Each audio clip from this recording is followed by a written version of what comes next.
একটা রুগী জিনে ধরা বা কালী সাধন আমি বুঝি কিভাবে বা বুঝবো কিভাবে? আমার বোঝার জন্য আমার অনেক কিছু আমার কাছে আছে, আমি সেইভাবে তাদের প্রতি আমি বুঝতে থাকি একের পর এক। আর এই বোতলে করে হাফ বোতল পানি আমি নিচ্ছি, নিয়ে এই বোতলে পানিটা আমি পড়াবো। জিনে ধরা রুগী খেলে বলবে মিষ্টি, আর কালী সাধনা করা বা কালা জাদু করা সেই রুগী খেলে বলবে পানিটা তিতো, তার কাছে তিতো জগরের মতো লাগবে। ঠিক আছে, এইভাবে আমরা রুগীদের চিকিৎসা করতে থাকি বা চিকিৎসা করি। কোনো প্রকৃতপক্ষে এই পর্যন্ত যত ভূতে ধরা রুগী বা যত জিনে ধরা রুগী আর যত বিদ্যে সাধনা করা রুগী, প্রত্যেকটা রুগী, কোনো রুগী আমার কাছে এই পর্যন্ত বলতে পারবেনি যে কাজ না নিয়ে এসে বাড়ি ফিরেছে। ঠিক আছে, কারণ আমি প্রত্যেককে বলে রাখছি, কারের যদি কোনো অসুবিধা হয়ে থাকে আপনারা আসবেন, 5 মিনিট আমি সময় নেবো, 5 মিনিটের ভিতরে আমি বিদ্যেকে এইটা আপনাদের সামনে দেখে দেবো।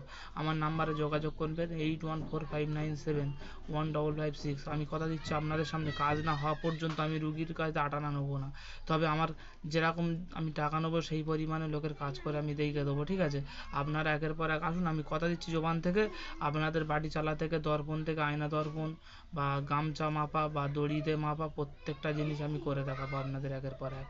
আপনারা সেইভাবে একের পর এক আসুন, আমি কথা দিচ্ছি আমি কাজ করে দেখাবো। ঠিক আছে, ইউটিউবে আমার কাছে সার্চ দিয়েছিল যে ভাইজান এ বিষয়ে কিছু বলেন, তাই আমি বলার জন্য আজকের আপনাদের সামনে এসেছি। ঠিক আছে, রাখছি তাহলে, আজকের এই পরিমাণে বিদায়।